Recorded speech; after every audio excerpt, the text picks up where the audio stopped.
Hello everyone, once again welcome back to Commerce Education Hub. Today in my class of BCom second year in the part of economics we are going to unlock a very important topic and that is known as regional rural balance. The part of economics has been divided into two. The first one is banking and insurance and the second one is Indian Company Act. So in the part of banking and insurance this topic needs to be unlocked. Clear?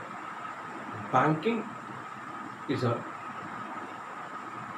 worldwide phenomena which is made into several sections of each and every economy in every nation.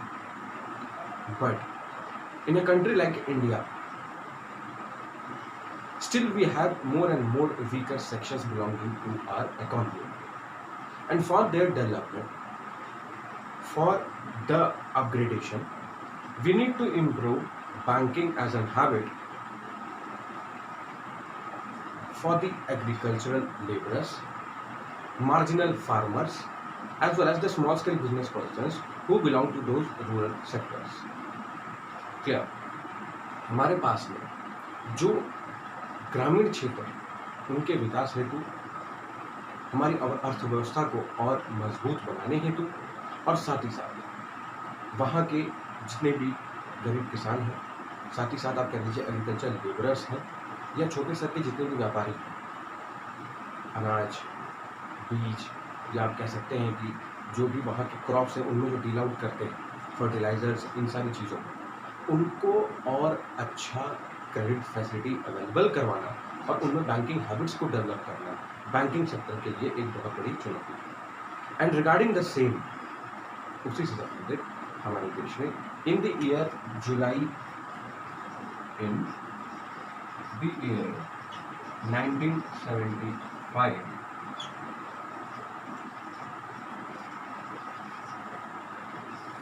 on 5th of July these RRBs were established. RRBs stands for Regional Rural Banks.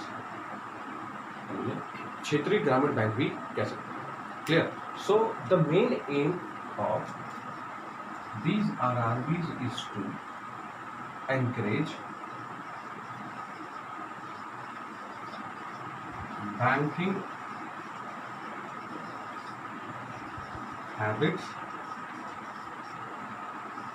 and development of, I'm writing it in short form, weaker sections of economy. हमारी अर्थव्यवस्था में जितनी भी ग्रामीण क्षेत्र आते हैं वो वीकर सेक्शंस हैं. Why? Because apart from education, apart from medical and any other development of many areas or sectors you can opt for, still banking needs to be provided at the doorsteps of unbanked rural areas. जितने भी unbanked rural areas हैं ग्रामीण क्षेत्र, वहाँ पर हमें banking को as an habit and for the development of the economy, अर्थव्यवस्था को मजबूत बनाने के लिए वहाँ की इसकी आवश्यकता पड़ती है. और तभी जाकर के कमर्शियल बैंक्स का ही एक भाग आप कह लीजिए आरआरबीज हैं जिन्हें क्षेत्रीय ग्रामीण बैंक भी कह सकते हैं. Clear? So let us move on with the functions of RRBs. Majorly देखिए जो फंक्शंस हैं वो आरआरबीज के हमारे पास में दो हैं. ठीक है? सबसे पहला तो आता है आपका बैंकिंग सर्विसेज.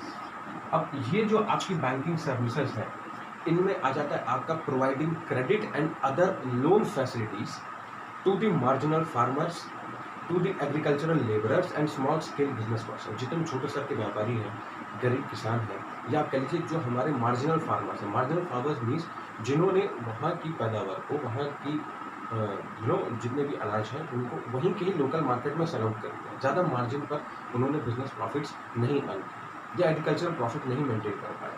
वाई? बिकॉज उनके पास संसाधन की कमी है, उनके पास कैपिटल यानी पूंजी का निवेश कम है, बहुत सारी चीज़ें हैं और उन्हें इन क्रेडिट और लोन फैसिलिटीज़ के बारे में पता भी नहीं. तो ये जो क्रेडिट एंड लोन फैसिलिटीज़ है ये हमें रूरल सेक्टर्स में उन एग्रीकल्चरल लेबरर्स के पास में, marginal farmers and small scale business persons को इम्प्रूव करने के लिए और वहाँ की इकोनॉमी को डेवलप करने के लिए ज़रूरी होता है. That is why it is the major function known as banking services. Okay, now comes the next point.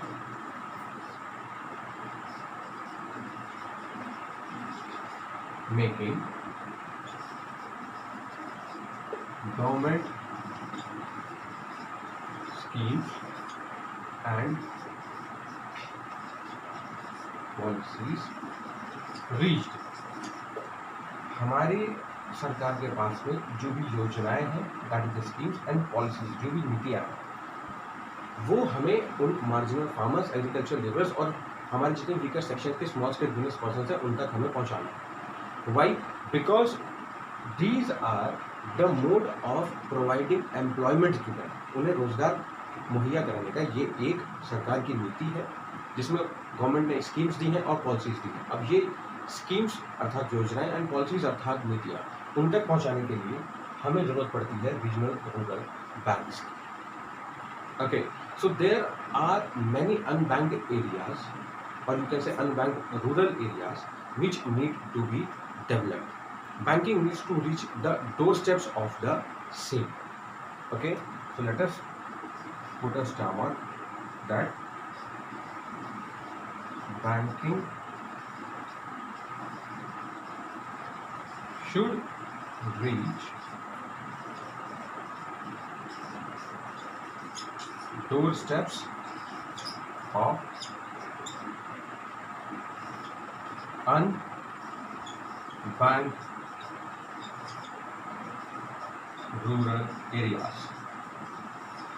and we can say that it is the major function of RRBs, that is the rural bank. So this was a kind of small introduction that has been given to the topic. Ahead we will be moving forwards with the extension of the same. Kindly prepare your own notes and study the same topic. Thank you.